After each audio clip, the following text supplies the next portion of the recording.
Wes, tell us why you started this event. Primarily because of Claudine Jackson. She wrote a book called Inspired by Autism, and it dealt with her son, who was about 37 at the time. So we felt it a worthy cause. We usually support all kind of causes, but autism and for PJ's Foundation, that was something that I wanted to do and the organization. So we came together, and for the past few years, it's been quite a success. We have people from as far away as California, all types of folks. How did you get these folks to respond? Well, they're my friends, you know. Gene, who's playing with me, he comes in from California every year. And he supports the tournament regardless if it's raining or what have you. And my other friends, they come in from Ohio, Chicago, all over. So it's a blessing to know that you have friends that will come out and support your organization. Now, how many years have you been doing this? This is our 9th year. Next year will be our 10th, and hopefully we'll be doing something a little bigger and better. But so far, it's just been great. Well, apparently you've had a really good turnout, so obviously people enjoy doing this. Yes, I think they do. We're all of the same ilk, personality-wise, so if they're my friends, they're their friends. So that's what I try to do.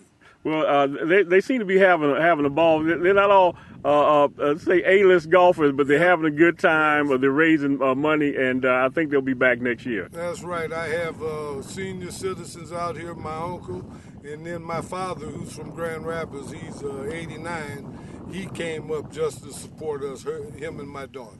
To play golf at 89? No, he's not playing golf, but he's riding around and he's enjoying himself. Okay, we're going to catch him too. Thanks for your time. Thank you. Yeah, you're right. You got to have the right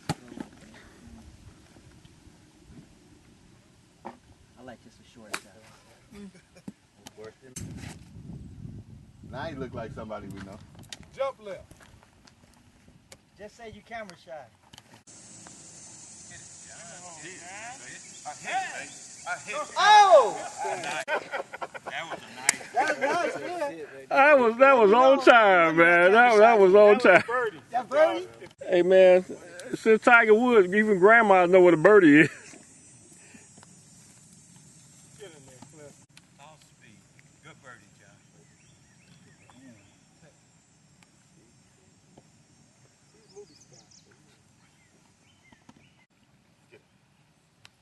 That's money, but. Yeah, that's your payment. Yeah. You don't recognize John Cash, the movie star? Ain't that something? He was I said, an which X-Man. one you No, paying? just- 908?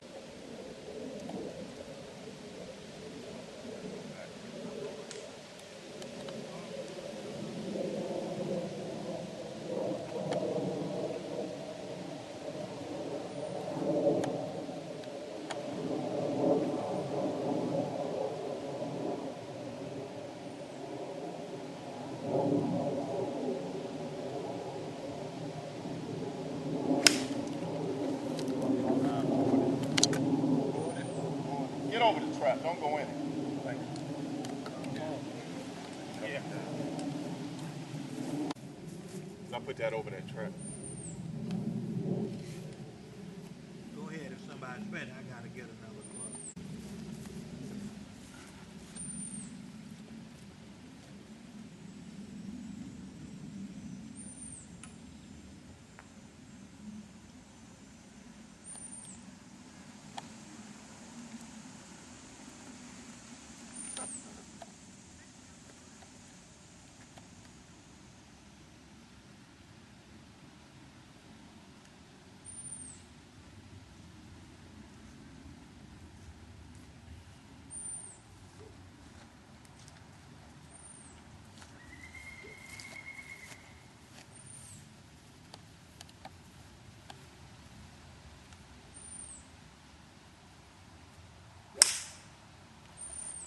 Give it a shot.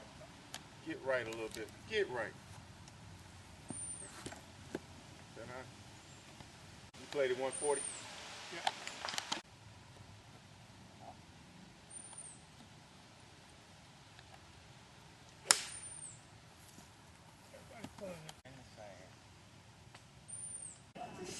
Yeah. Now, how do you say your last name?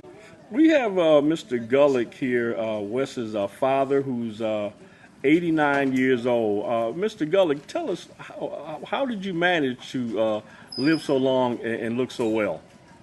I wish I knew I didn't.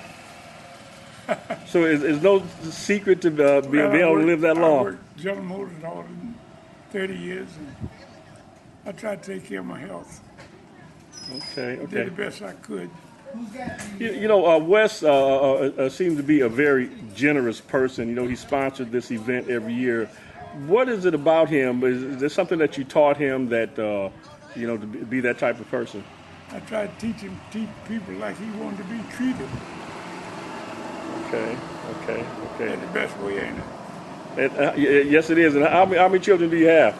How many? I had two. My daughter passed Okay. a few years ago. I just got one son now. And you're a native of Grand Rapids?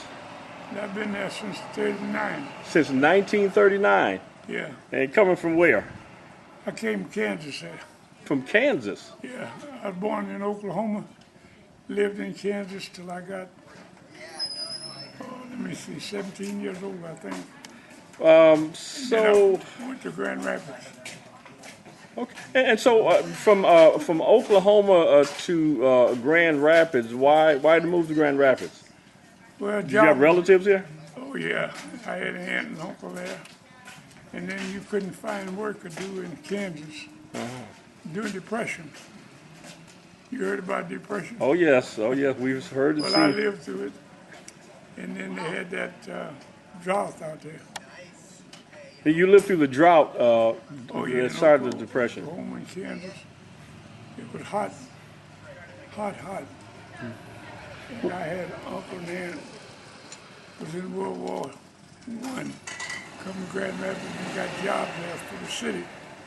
And they got my uncle and aunt and my grandmother that reared me to come to Michigan. Well, you were pretty young, obviously, during the Depression. What do you remember most about that, Mr. Gullick? Well, Depression, We went inside. oh, Lord have mercy. I know things was awful tough. For black folks especially. For black folks Oh, especially. yeah, man. Yeah, but it was needed to get a good education. Right. So they suffered a lot. And I had an uncle that was in World War I. And he come to Grand Rapids and he got a job for the city. And then he got his sisters and brother-in-laws to come to Michigan. And my grandmother, all of them. That's how I got to Michigan. Okay. Well, obviously that was a very good move. You better believe it, because down there in Kansas, boy, it's hot, no jobs, and it was terrible. You know what? We have to spend some time with you and get a much longer interview because I know you have many stories to share. So thanks for your time, and we're going to get this up so people can see. Thanks a lot. Okay, thank you.